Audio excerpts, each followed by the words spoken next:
Hello, my name is Lauren McConkey. To begin our presentation, the Djenne Mosque is located in Mali. This map shows the country of Mali in relation to neighboring African nations.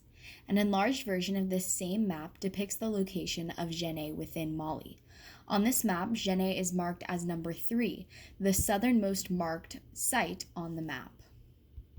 The building program includes both the functions of the structure as well as the functions of specific spaces within the structure. There are many important elements of the Great Djenne Mosque.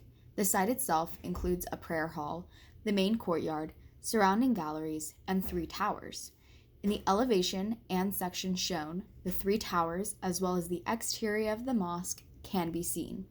In addition to having multiple architectural components within the structure, the mosque also serves several different functions for the community of Djenne, including religious, spiritual, social, and cultural functions. The entire mosque is considered a sacred space. The prayer halls were built specifically to allow for the community to gather in prayer.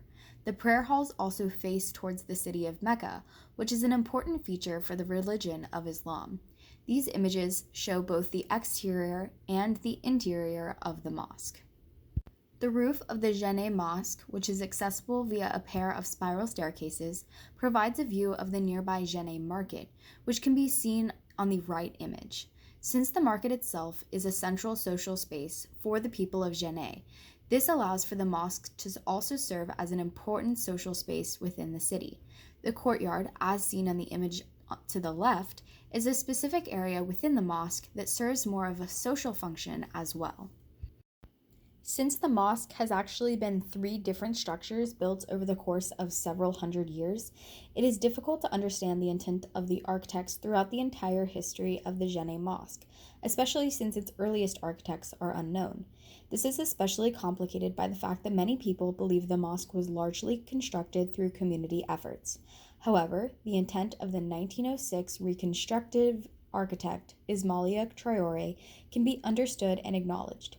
Traoré built the mosque to serve the functions previously noted in the building program. However, he also built it in a way that contrasted with previously constructed mosques and in a way that would represent a shift for Djenne as a whole. In order to do this, the mosque was built with higher ceilings, taller towers, and it included a women's gallery. In general, the mosque was made less modestly constructed.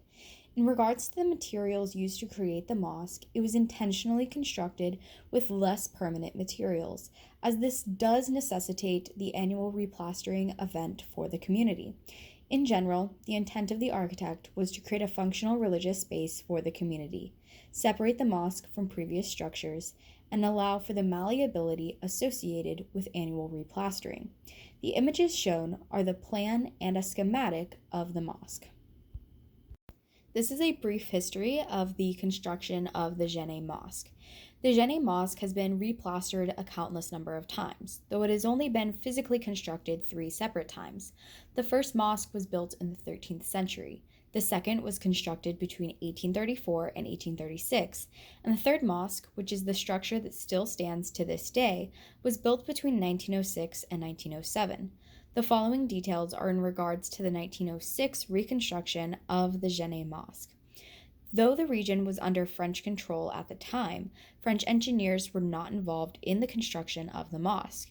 Irregularities in the building's angles and general structure also make it unlikely that survey instruments were used, even though these would have been standard and commonplace for the time. The mosque was built using forced labor, and work was enforced by armed guards. Sadly, many laborers did die during the construction of the mosque, some as a result of the labor conditions present, and others as a result of the diseases that spread amongst the workers. One of the main issues that arose during the construction of the 1906 mosque was that the height of the mosque made the conventional staircase format unable to be properly constructed. The conventional staircase format for the mosque would have been a single staircase with only 1 flight and no turns. When the problem could not be remedied, a mason named Mededo Coseneda led a group to secretly construct 2 spiral staircases for the mosque at night. The staircases were kept despite being added unconventionally. These are just a few of the important aspects regarding the construction of the Djenne Mosque. The image shown was taken during the construction of the 1906 mosque.